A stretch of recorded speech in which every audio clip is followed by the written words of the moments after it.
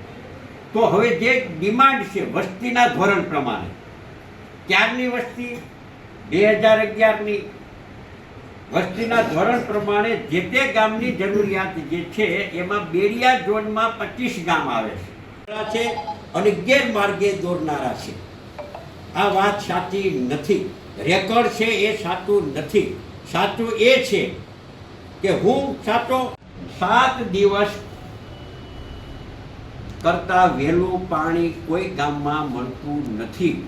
સંભવ હશે કે શરૂઆતના ગામ હોય તો એને કદાચ અઠવાડિયામાં 3 દિવસ મળી જતું હશે, 4 દિવસે કદાચ મળતું હશે, પણ બાકીના ગામોની અંદર પાણી સપ્લાય થતું નથી. એ પછી ચીખલી હોય. ફરજ પડી ગ્રામજનોને પીવા માટેના પાણીની વાત કરું, વાપર બધા ગામ નાથાળ, મોટા ડેસર, સિલોદ, જ્યાં જ્યાં પાણીની બીજી કોઈ વૈકલ્પિક વ્યવસ્થા નથી ત્યાં એ લોકોને પીવા માટે, નાહવા માટે તો પાણી જ નહોતું. 12 દિવસની વાત કરું છું તમને. સમજી ગયો તમારી વસ્તુ. ફરિયાદ કરવા છતાં એમ કહે છે કે ભાઈ કડિયારી ભંગાણ છે. તો સાહેબ 12 દિવસ કોઈ ભંગાણને રિપેરિંગ કરતા વાર લાગે ખરી? એમાં વાર લાગે તો વ્યવસ્થા કરવી. તો વૈકલ્પિક વ્યવસ્થા હોય છે. તમારે ટાંકાઓ પહોંચાડવા જોઈએ. તમારી વસ્તુ. તો જો તમે અમને પાણી નથી પહોંચાડ્યું તો આમાં આંકડા પર ડે પાણી મળે છે એવા કેમ આવ્યા? આ સૌથી મોટો સવાલ છે. માર્ચ મહિના ફેબ્રુઆરીનું પણ છે. પણ છે એની સાથે છેતરપિંડી કરી અને વિશ્વાસને ભરોસે સહી કરી દીધી. આટલી નિમ્ન કક્ષા કે આટલી હલકી કક્ષાની માનસિકતા. એક પણ સાહેબ ઝોનમાં એક ગ્રામ પંચાયતની અંદર એવું નહીં હોય કે સાહેબને હવે એ જ સરપંચો પાસે ઓફિસે બાકીની ફરિયાદ કરવા આવે છે કે અમને પાણી મળતું નથી. એ જ સરપંચોની પાસે આમાં સહી છે કે અમને 30 દિવસ પાણી મળ્યું છે. એ લોકોને પાણી આપીએ છે તો એવું બને છે કે સરપંચ જ આપણને એવું કહેતા હોય કે તમે અમને 3 કે 4 દિવસે આપો પણ પૂરતા ભોજથી આપો, એવું થાય છે. પૂરતું પાણી આપવું એ રીતની નથી પાણી પોતા આપતા નથી. અહીંયા આંકડા આપ્યા છે, તમે પર ડે ના આપ્યા છે ને આંકડા. મારા આંકડા તો નથી ને, આ પર ડે ના છે. તો પર ડે મારે અહીંયા પાણી તો નથી આવતું કઈ નહીં ભાઈ.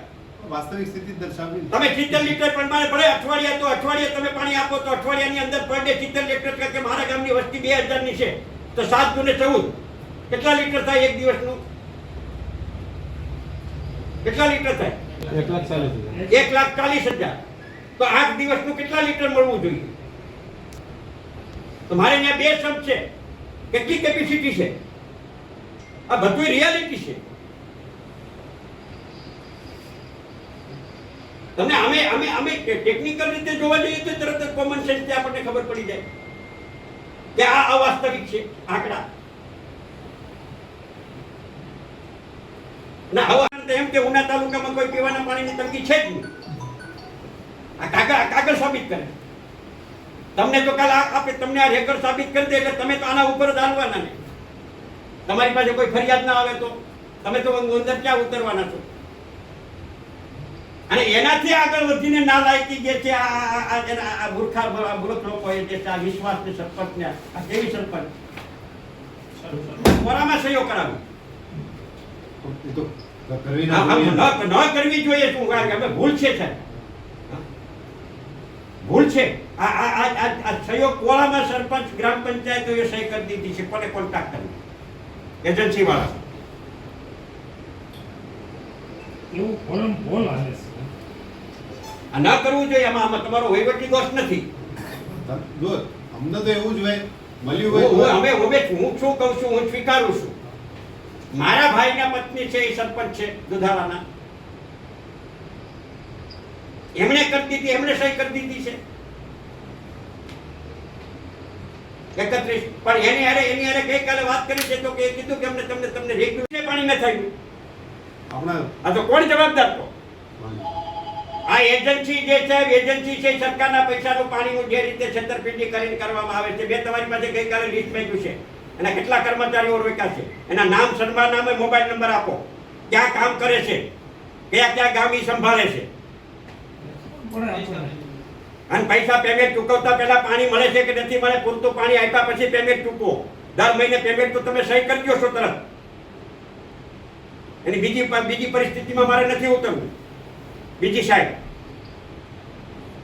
કોઈ પણ ધંધો કરે 5 રૂપિયા કમાય એમાં અમને વાંધો નથી, પણ લોકોને ભોગે તો નહીં જ. આ કેટલી હદે ચલાવવામાં આવે કે આ રેકર્ડ આ જે છે. તો કાલે મેળવ્યું રેકર્ડ, હું કાલે રૂબરૂ ગયો કે સચ્ચાઈ શું છે. સચ્ચાઈ તો આજે આ બધી વિગત મેળવી પછી ખબર પડી. અત્યાર સુધી ઊંડા ઉતરતા નથી. એ નિષ્ફળ ગયા છે એટલે અમારા હાથમાં લઈને અમારી ફરજના ભાગ તરીકે આવ્યું છે. કારણ કે અમે હેરાન થઈ છીએ પીવાના પાણી માટે.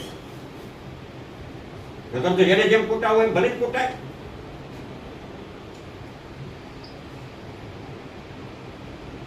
માણસો જે છે માણસો મૂક્યા છે તો આ સરપંચો પાસે જે સમજાવીને લઈ આવે છે, પણ હકીકતમાં પાણી તો આપતા જ નથી. તો એજન્સીની કેમ એટલી બધી ઓલી આવે છે?